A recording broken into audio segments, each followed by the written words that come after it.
चंद्रबाबू नायडूंना सुद्धा भाजप सरकारने काही कमी त्रास दिला नव्हता, नितीशना सुद्धा काही कमी त्रास दिला नाही, तर पुन्हा त्रास हवा का? की एकदा हे गेलेलं सरकार उंबरठ्यावरती आहे ते उंबरठ्यावरनं बाहेर काढण्यासाठी सगळे जे यांच्या जुलूम जबरदस्तीला चिडलेले आणि कंटाळलेले लोक आहेत ते इंडिया आघाडीत येतील.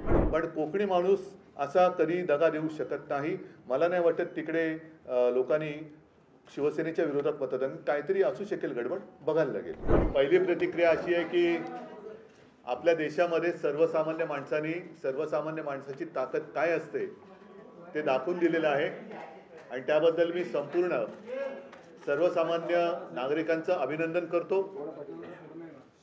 सत्ताधारी किती मस्तवाल झाले तरी एका बोटाने आपण त्यांना हरवू शकतो, त्यांचा उधळलेला वारू रोखू शकतो. ह्याच देशातल्या तमाम जनतेने अख्ख्या जगाला दाखवून दिलेलं आहे. त्याच्याबद्दल मला नक्कीच अभिमान आहे आणि आनंद आहे. इंडिया अलायन्सची उद्या दिल्लीमध्ये बैठक होते आहे, तुम्ही स्वतः उपस्थित राहणार आहात का आणि काय निर्णय घेण्यात येईल? आता काय बैठकीच्या आधी निर्णय कसा सांगू? सांगतो सत्ता स्थापनेसाठी दावा करायलाच पाहिजे. इंडिया आघाडीच्या बैठकीसाठी मी उद्या दुपारनंतर जाईन, कारण बाहेरगावी जिंकलेले जे आमचे खासदार आहेत ते उद्या येतील. आज मुंबईतले खासदार मला भेटले, उद्या बाहेरगावचे खासदार येतील. सर्वात आधी संजय राऊतजी तिकडे जातील, त्यांच्याबरोबर आपले मुंबईतले खासदार अनिल देसाई, अरविंद हेही असतील आणि दुपारनंतर संध्याकाळच्या वेळेला मी दिल्लीमध्ये पोहोचेन. एक पुरी करतो बात.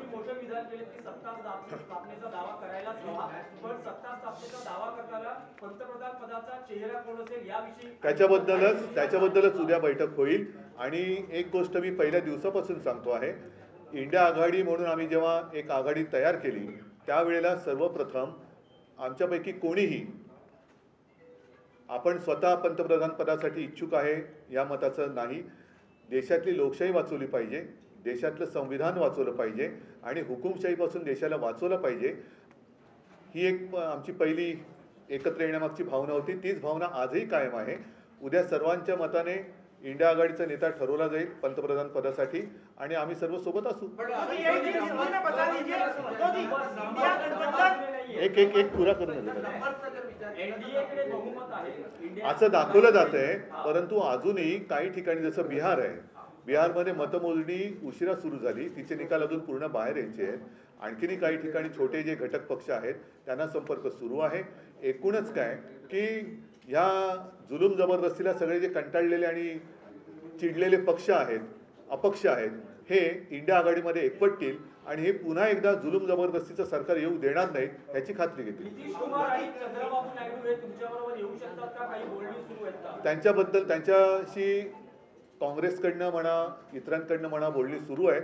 परत एकदा सांगतो की चंद्रबाबू नायडूंना सुद्धा भाजप सरकारने काही कमी त्रास दिला नव्हता, नितीशना सुद्धा काही कमी त्रास दिला नाही, तर पुन्हा त्रास हवा का हा एक प्रश्न आहे. आणि मला खात्री आहे की एकदा हे गेलेलं सरकार उंबरठ्यावरती आहे ते उंबरठ्यावरनं बाहेर काढण्यासाठी सगळे जे यांच्या जुलूम जबरदस्तीला चिडलेले आणि कंटाळलेले लोक आहेत ते इंडिया आघाडीत येतील.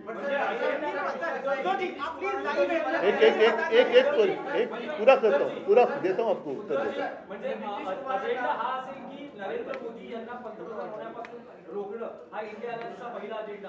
नुसते नरेंद्र मोदी नाही, एकूणच ती जी वृत्ती आहे, आम्ही कोणत्याही व्यक्तीच्या विरोधात नाही, मी पहिल्या दिवसापासून सांगतोय, आम्ही वृत्तीच्या विरोधात आहोत.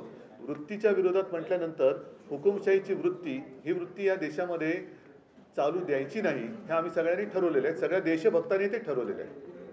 एक मिनिट, अभी थोड़े जरा इंडिया गठबंधन कल क्या सत्ता स्थापना को लेकर एक्सप्लोर करने वाले ऑप्शंस और क्या पीएम पद के ऊपर भी आप चर्चा करेंगे? बिल्कुल करेंगे. और जैसे मैंने अभी कहा कि जिस दिन हमारा गठबंधन हुआ इंडिया, उसी वक्त हम सारे लोगों ने तय किया था कि किसी व्यक्ति को लेकर नहीं, लेकिन ये जो तानाशाही है देश में उसको खत्म करना चाहिए, देश का संविधान बचाना चाहिए. फिर चाहे सब मिलकर प्रधानमंत्री का उम्मीदवार हम तय कर सकते हैं और मुझे लगता है कि कल वो हो जाएगा. नंबर्स की आंकड़े जो काफी कम है, ऐसे में क्या टीडीपी जेडीयू अन्य दल है, जो भी लोग इनसे त्रस्त है वो सारे लोग हमारे साथ आएंगे, सारे देशभक्त हमारे साथ आएंगे. चंद्रबाबू जी भी, उनको भी बहुत परेशान किया है बीजेपी गवर्नमेंट ने, सारे लोग जिनको भी तकलीफ दी है, परेशान किया है, वो सारे लोग हमारे साथ आएंगे. सरकार गठन में शिवसेना की क्या भूमिका होगी? सर, सरकार आता मी इथे बसून ममता बॅनर्जी सोबत आहेत आमच्या. ममता बॅनर्जी आमच्या सोबत आहेत. ममता बॅनर्जी पण सोबत आहेत. म्हणून मी तुम्हाला सांगतो, ममता बॅनर्जींना सुद्धा खूप छळलेलं आहे. ह्या छळवणुकीपासून सगळे लोक आता कंटाळलेत आणि चिडलेत की एवढा तुम्ही त्रास कसा देऊ शकता. एक लोकशाही म्हटल्यानंतर, राजकारण म्हटल्यानंतर कोणी विरोधात असू शकतं, कोणी सोबत येऊ शकतं, पण तो जीवघेणा विरोध असता कामा नये. सुडाचं राजकारण होता कामा नये. सुडाच्या राजकारणाला जे त्रासलेले आहेत सुडाच्या राजकारणाने, ते सगळे देशभक्त इंडिया आघाडीत येतील. सरकार गठन में शिवसेना की क्या भूमिका होगी? आप लोग मैंने जो बात कही उसमें और अलग भूमिका बताने की क्या आप खुद भी आवश्यकता है? अपने स्तर पर बातचीत करेंगे, आप खुद भी अन्य दलों से बातचीत बातचीत करेंगे? जरूर करूंगा. मेरी और ममता दीदी की बात हुई है और सारे लोग साथ थे और साथ रहेंगे. सर, एक सवाल यहाँ पार्टी को ज्यादा सीटें मिली महाराष्ट्र हैं, में क्या आज कहना जो चाहेंगे? निकाल आया है, महाराष्ट्र में आज जो निकाल आया है, एमबीए को जितनी सीटें मिली है 2019 से मुकाबले में काफी ज्यादा है, कैसे इसको देखते हैं? एमवी महाराष्ट्र का रिजल्ट तो अच्छा ही है, लेकिन मुझे और कुछ सीटों की अपेक्षा थी, जरूर थी. 2-4 सीट्स वैसे तो मुझे जितने हमने लड़ी थी 48, तो 48 के 48 हमें जीतना चाहिए था. उम्मीद तो वही थी, विश्वास भी था. ठीक है, कुछ जगह लग रहा है कि कुछ गड़बड़ हुई है क्या, ऐसी आशंका आ सकती है. ती गडबड झाली असं तुम्हाला वाटतं? कारण उत्तर पश्चिम मध्ये आता जेव्हा मोजणी करण्यात आली, अमोल कीर्तीकर यांचा पराभव झाला. अमोल कीर्तीकरांचा अजून पराभव जाहीर झालेला नाही, कारण तिकडे नक्की गडबड आहे. आम्ही विचार करतोय कदाचित ती निवडणूकच आम्ही चॅलेंज देऊ निवडणुकीला, कारण एकूणच गडबड घोटाळा दिसतोय तिकडे. पहिल्यांदा ईव्हीएम मध्ये काय मतमोजणी झाली, मग पोस्टरमध्ये काय, तर आम्ही अजून तिकडे तो विषय सुरू आहे, पण बहुतेक आम्ही ती निवडणूक चॅलेंज करू. उद्धव ठाकरे समाधानी आहेत का ज्या प्रकारे महाराष्ट्रात जागा महाविकास नाही, मला तर 48च्या 48 पाहिजे होत्या.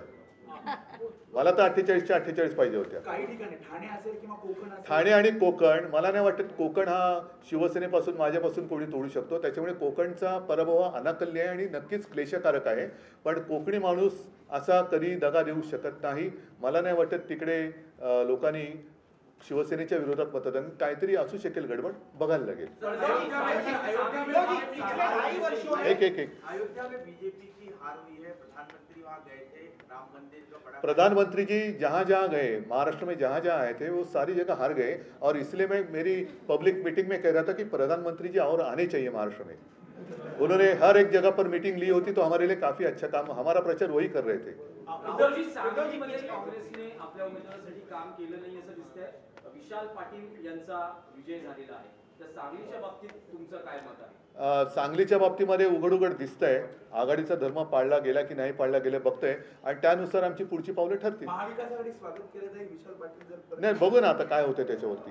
उद्धव जी, पिछले 2.5 वर्षों में जब से आपकी पार्टी तोड़ी गई या नाम छीना गया, पार्टी का चुनाव चिन्ह चले, तब से लेके अब तक का जो यात्रा कैसी रही? क्योंकि इस तरह की जीत की अपेक्षा जो है बीजेपी की तरफ से कहा जाता है ये संभव नहीं है, लेकिन वो करके दिखाया. मैं तो जितने सारे लोगों ने मुझ पर विश्वास दिखाया, उन सारे लोगों का दिल से धन्यवाद उनको देता हूं. और मैं तो कहता हूं कि अब तो लड़ाई की शुरुआत हुई है.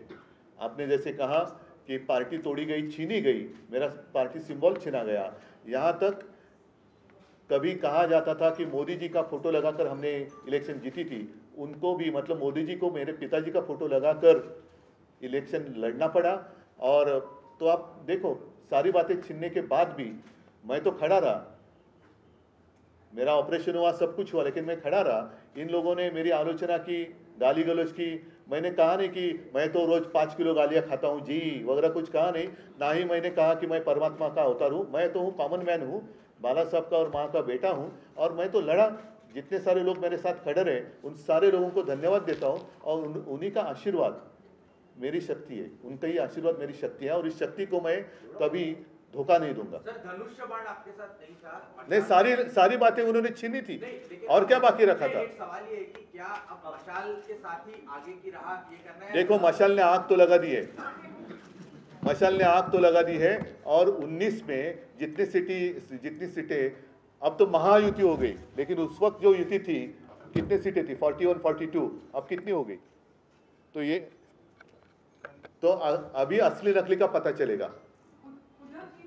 और मुझे तो नकली संतान कहते हैं. वो खुद को अपनी माँ को भी मानने के लिए तैयार नहीं. अब तो कहते हैं कि परमात्मा ने भेजा है. मतलब नकली संतान है कौन? नाही उद्धवजी, तुमच्या नेत्यांची जशी अन्य पक्षाच्या नेत्यांची बोलणी सुरू आहे तशीच भाजप आणि मोदींकडूनही चंद्रबाबू नायडू आणि असतील ना, अन्य असतील, नेत्यांची जरूर बोलणी करावी त्यांनी, करतायत. जरूर करावी त्यांनी. पण माझा प्रश्न हाच आहे की पुन्हा बोलणी कशासाठी करताय? पुन्हा छेडायला? म्हणजे आम्ही सुद्धा त्यांच्यासोबत होतो तरी सुद्धा त्यांनी आमच्या लोकांच्या मागे ईडी, इन्कम टॅक्स, सीबीआय आमच्याकडनं गद्दार फोडून घेतले, त्यांना उमेदवारी दिली, त्यांच्या प्रचारासाठी मोदी स्वतः आले. आता पुन्हा तोच सगळा प्रकार, त्याचाच तोच अनुभव चंद्रबाबू पुन्हा घेतील असं तुम्हाला म्हणायचं का? ज्यांच्यावरती धाडी टाकल्या, ज्यांच्यावरती दंडेलशाही वापरली, त्यांनी यंत्रणांचा दुरुपयोग केला, तो दुरुपयोग पुन्हा होण्यासाठी मोदींना पाठिंबा देणार का चंद्रबाबू?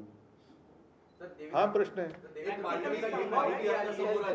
ट्विट केलेलं आहे, तिसऱ्यांदा मोदी पंतप्रधान आता होणार आहे, जनतेचा धन्यवाद वगैरे त्यांनी व्यक्त केला. आता जर का सामान्य माणूस असतं मोदीजी, तर आपण असं म्हटलं की देव त्यांचं भलं करू, पण ते स्वतः देव म्हटल्यात तर कोण त्यांचं भलं करू मला काय बोलता येत नाही. चला, यांनी सम्राट चौधरी म्हणजे की भाजपचे जे आहेत त्यांना भेटायला नकार दिलेला आहे. आणखी एकीकडे आता त्यांच्याशी सुरू असलेलं बोलणं, त्यांनी ज्या इंडिया गठबंधनमध्ये असताना तिथल्या भाजपच्या नेत्याला भेटायला दिलेला नकार, कसं बघताय तुम्ही याच्याकडे? मी अजून टीव्हीच नाही बघितलं, त्याच्यामुळे कसं बघण्याचा प्रश्न येतो.